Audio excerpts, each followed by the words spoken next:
What improv and stand-up comedy has taught me about positioning and messaging. So, I'm super excited to be here. These are normally the talks I get to do. 3 ways: Google Performance Max campaigns, boost search in 2022.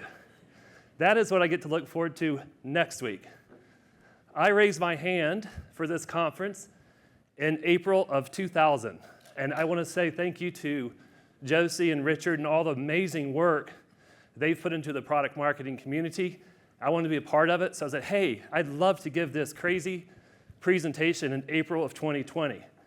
Well, as you all know, the world got sick, and we have all lived through COVID and 2 years of really interesting times. So I have a little writing group. We meet once a month, and they always tell me not to write COVID jokes. But I can't help myself. So 2 good things came out of COVID, right? So my grandmother now plays bingo on Zoom, and there's this really cool COVID chic look that's happening. I had the great fortune to spend a week last week in Park City with my family and my brother's families, and this is my 2 nephews rocking the COVID chic look. My brother's in the middle, he's giving it a go, and I've been growing out my hair for the past 3 months just for this joke. So this is us in Park City last week, and I guarantee you that this person behind us is a product marketer. In fact, if you're in the audience and you were in Park City last week, can you go ahead and identify yourself? I also like really awkward silence. So let me tell you a little bit about me and why in the heck am I up here talking about this. So before I get into the product marketing stuff, I want to talk about kind of my personality. Oops. How do you go back on this? Thank you. So I had a couple slides I've been adding throughout the day and throughout yesterday because it's kind of improv, right? It fits into it. One of the things I like to do is take myself out of my comfort zone. I like to do one thing that scares the heck out of me at least once a year. I've taken tap dance classes. I've taken hip-hop classes. I've taken basket weaving.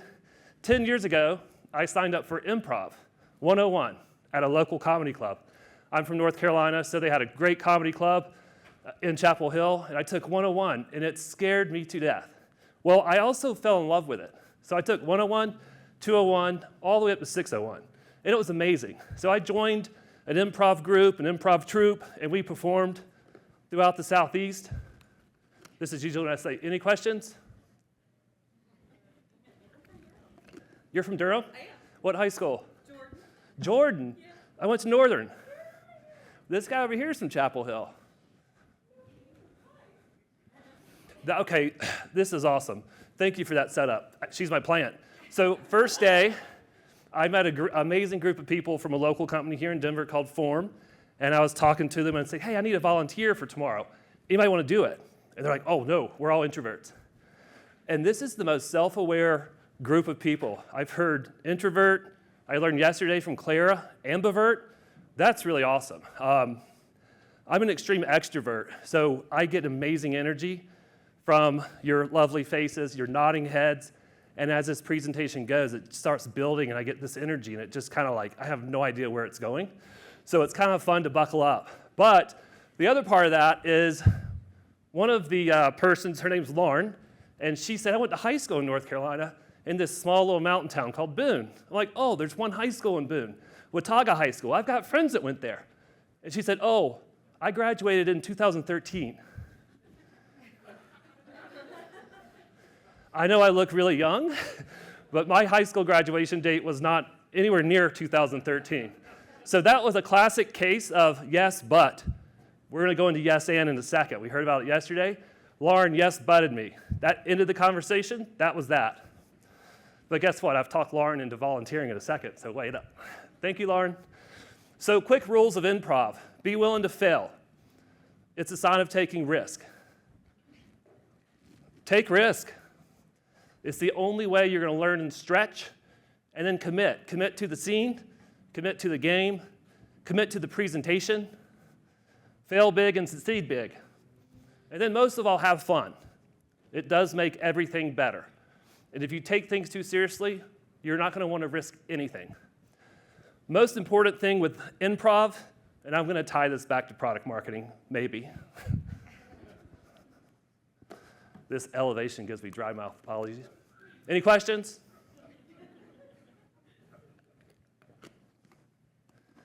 Here's a little presentation trick. When you ask the audience any questions, always count 5 faces.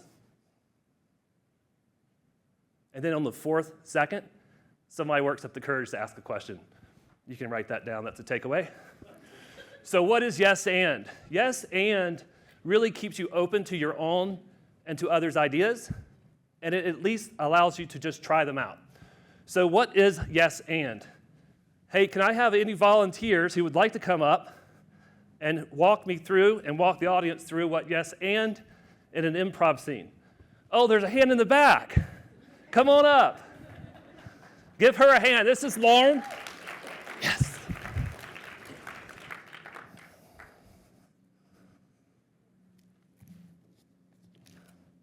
It's extremely addictive. I'm going to go ahead and tell you. So typical improv scene is you have a scene partner, and the whole premise of improv is to keep the energy flowing in the scene. So Lauren and I are going to perform a scene, and I'm going to say, hey, Lauren, it is amazing to be at the Product Marketing Conference in Denver.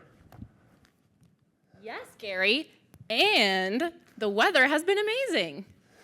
The weather has been amazing, and can you believe the amazing speakers? They're also buttoned up and professional. Yes, Gary, and tell me again how it is you're speaking? How? Give Lauren a hand.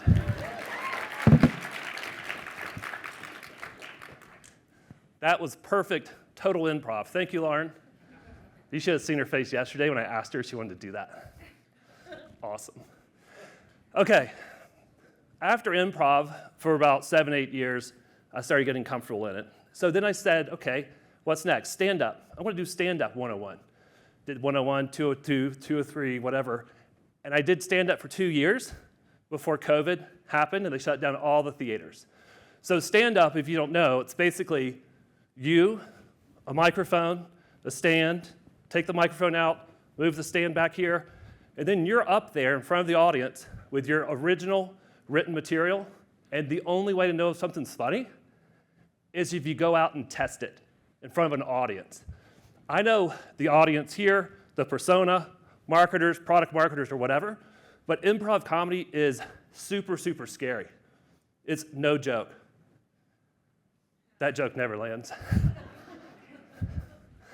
But thank you. So for the product marketing stuff, let me just walk you through this. I've added slides since yesterday because some stuff came up in the questions. I thought it would be interesting. So I worked at a company called NetSertive. They're a mid-sized startup company. When I joined them, they had 60 employees, probably 3 to 4 years into it. And I joined them as the single product marketer, and I built and scaled a product marketing team. That's kind of where my sweet spot is. After that, I wanted to see how product marketing looked at a much larger company. So I joined Veracast. They had 10,000 employees. Most of their revenue comes from these weekly mailers you get in your post office box, but they wanted to go after this high-growth digital offering. Any questions?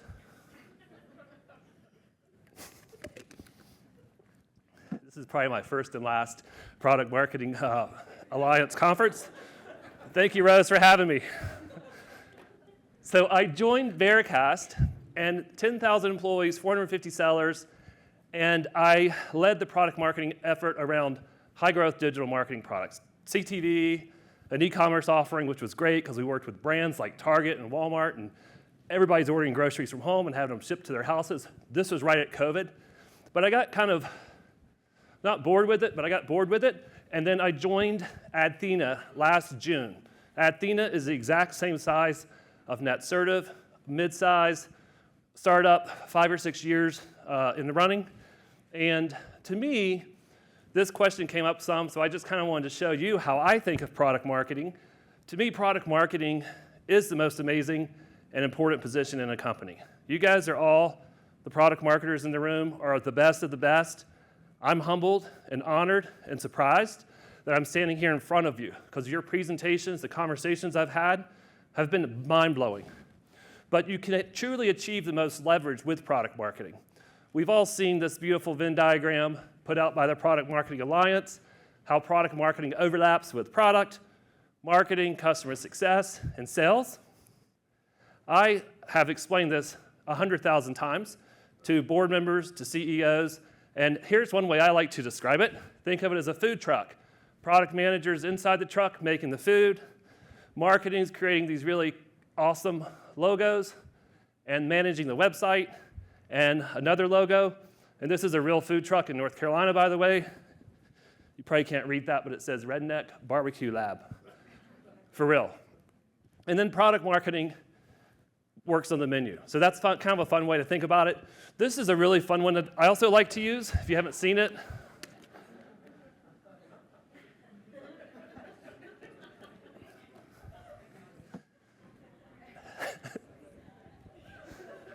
Oh gosh, you guys are great. There's usually a 2-drink minimum when I do these stand-up things, but I've never ever done a stand-up in a professional, anyway, it's all good. Thanks for being on the journey with me. This is the current setup of the product marketing team at Athena. I'm the product marketing director. I just added Sharon as a product marketing specialist. We have an open headcount for a product marketing manager. Athena is based out of London. They take their work-life balance very seriously. We have an office in Austin and an office in Sydney. So if anybody's interested in that open headcount, feel free to see me after this talk. So when I took the job at Athena, I interviewed with the CEO, the CMO, VP of Sales, and the VP of Product. Loved all 4 of them. Between the time I accepted the offer and took the job, VP of Product, out the door. Went and did something else. So my first week, I had a product launch with one product manager who's no longer there, but he really didn't know what product management was. So I really got to navigate through that space with him, set up a go-to-market repeatable process, and then the CMO's like, oh, we need to update our messaging. Can you get on that, in the next week?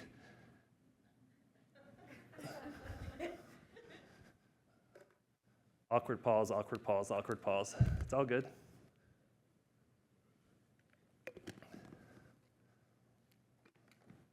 So awkward. So I took a just wanted to see where we were with our messaging. At Athena, this is really my fun sweet spot, working with these companies that have been around for 4 or 5 years. They're high growth companies. They've been through so many iterations of messaging, and you inherit this giant mess. So I was like, okay, let's see. Athena is the ultimate search, blah, blah, blah. That's really boring. I went to a conference in Austin and did a presentation, so I stopped by our booth, and I saw this thing, whatever you call those things that wind up, revolutionizing search. I can't even read that. At the table, on a really nice wrinkled tabletop, Athena, competitive intelligence for something. Oh, that's competitive intelligence for search. Cool. Well, surely these people they call them Athenians, which is awesome. So I was like, let me see how they describe themselves on LinkedIn. So this is a pretty banner. Drive better value from your PPC budget. Oh, this is another one, competitive intelligence. Oh, that's a repeat. Cool. I'm going to start tallying that up. Then I start getting targeted with display ads, wow, click, cha-ching, real results, track and yield, improving that looks like an ad agency, got really creative. Grow your brand. Anyway, my point is this was a complete mess, right? So why is messaging and positioning so important? Well, we talked about OKRs yesterday, OKRs, objectives and key results. Athena is very good about running the organization around OKRs. One of the marketing OKRs for the first quarter, marketing generates 39 ops at reduced cost of 20%. Cool. How can product marketing help with that? You're going to get hit with the marketing funnel. You ready? So we talk about top of funnel, middle funnel, bottom of the funnel. Not everybody knows what that is, but this is digital marketing. In the past 20 years that I've been in digital marketing, this is digital marketing in one of my awesome custom animations. Ready? You're trying to hit a target audience, get them to go to your website, become aware that you exist. Then you retarget them with some sort of message. They're now considering you.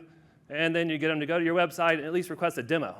Well, if you're using all this disjointed, fragmented marketing, it's going to cost you 3 times as much.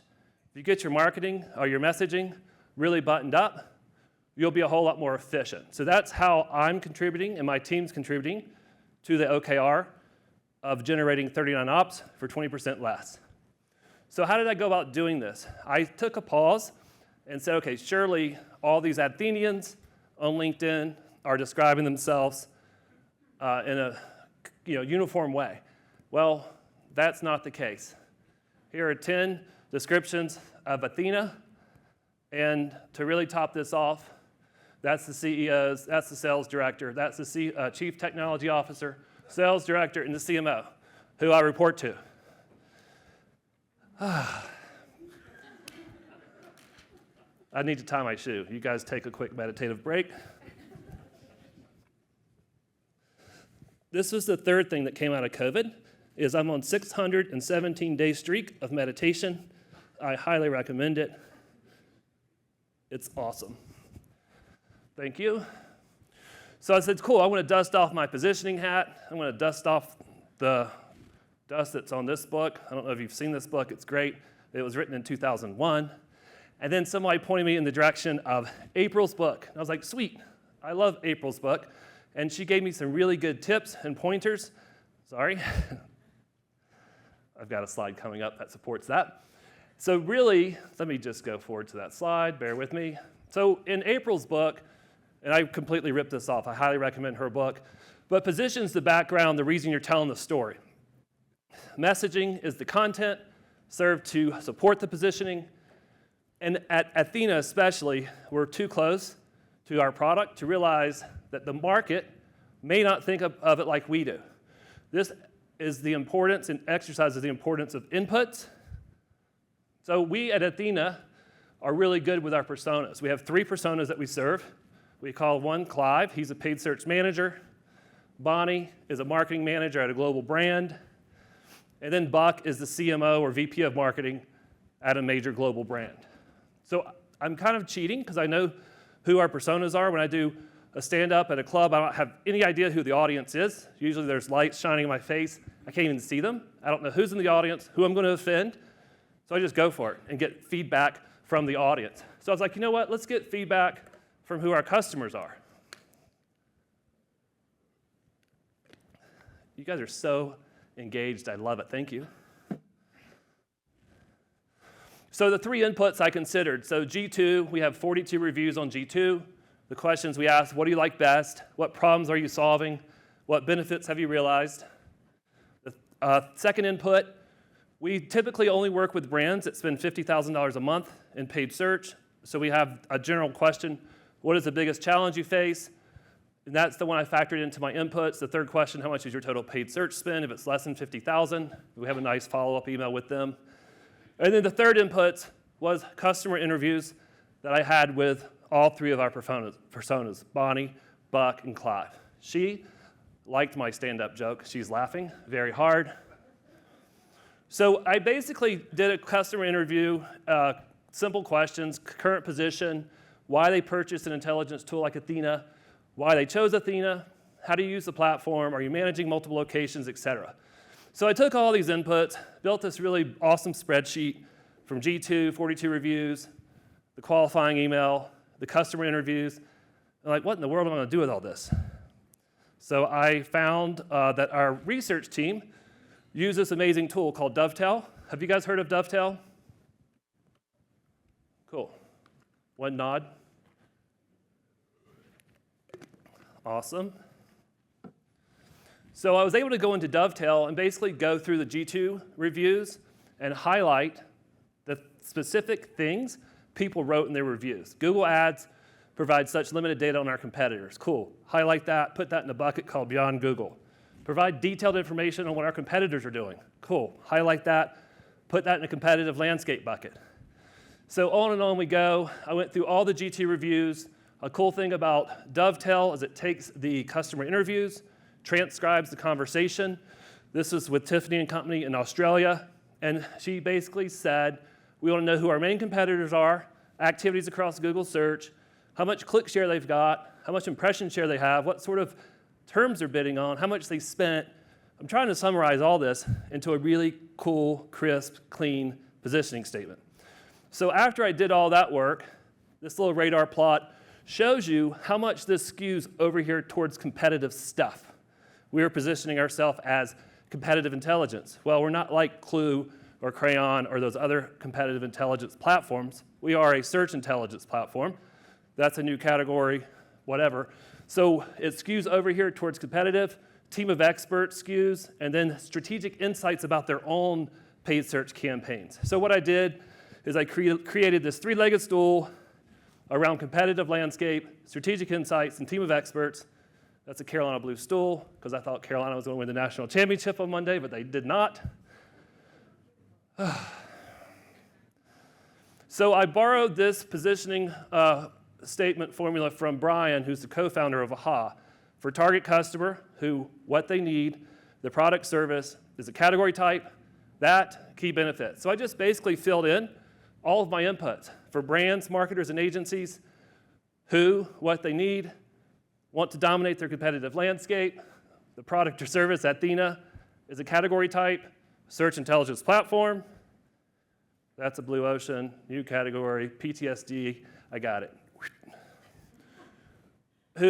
Key benefit, provides competitive analysis, strategic insights, and a team of experts. Great. So this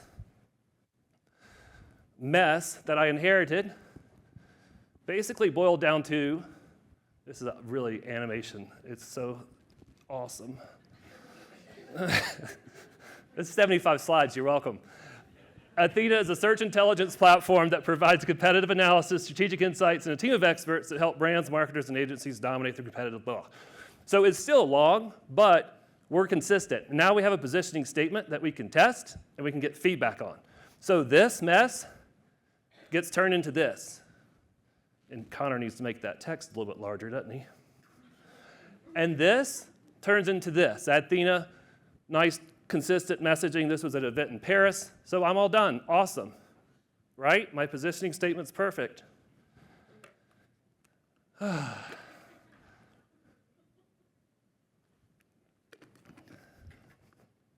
Any questions? Just kidding.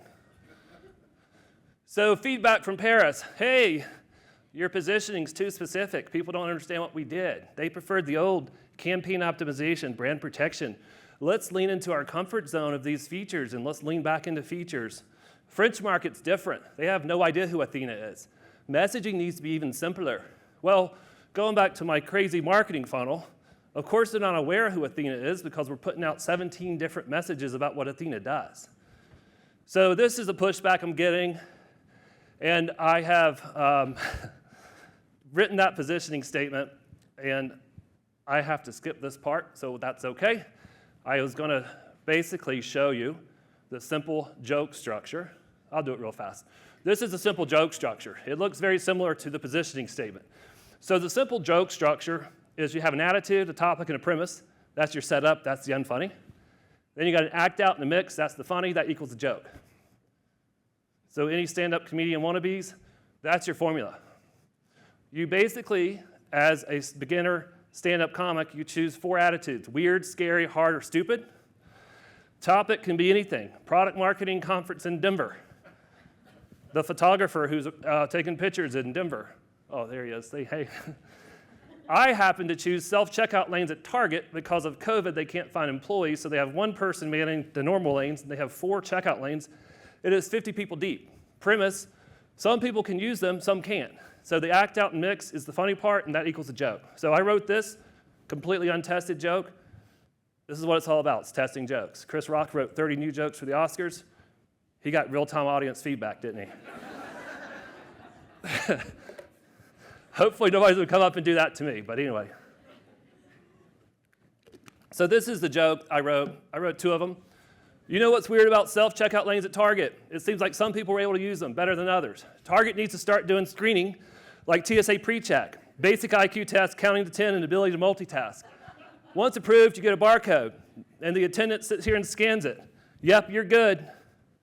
No, sir, you got to go to the normal lane.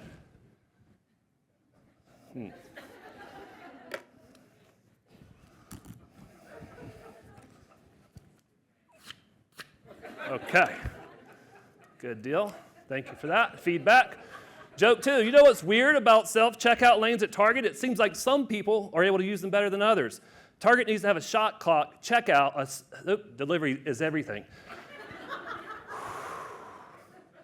Target needs to have a self-checkout shot clock like they use in basketball. Instead of 10 items or less, it's 2 minutes or less. The entire line starts counting down. 3, 2, 1, bah! Sorry, sir, you have to go to the other line. Okay. Thank you.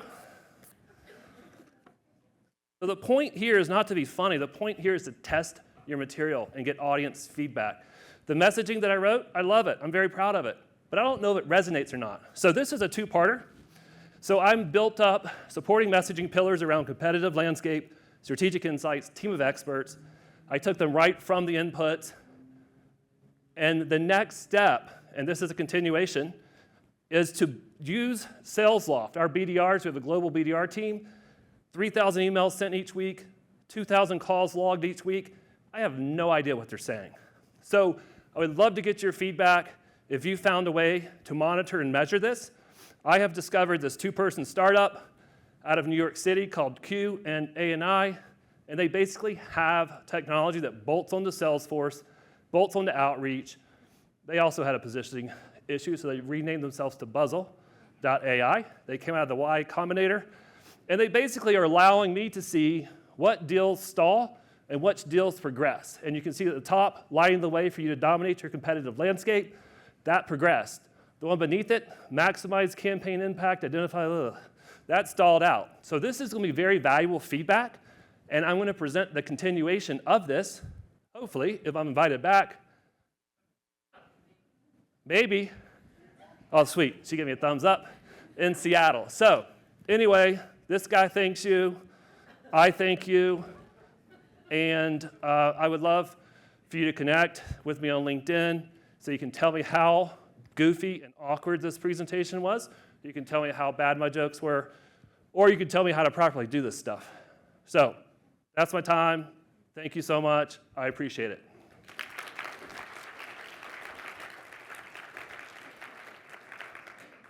Earlier, Gary asked me for the mic, and I think that was just so I could stop him. I don't like sharing the mic, do I? There you go. Thank you. Thank you, Gary. Let's get one more round of applause.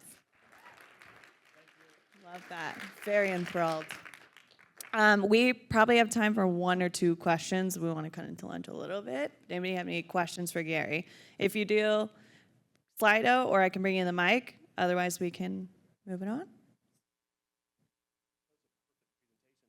It was perfect. I think the bit is like the best piece of feedback, you know? Yeah. Maybe the jokes didn't work, but the bit works. Yeah, thank you. You're welcome. Thanks, All right, everybody. one more clap. Appreciate it. Thanks.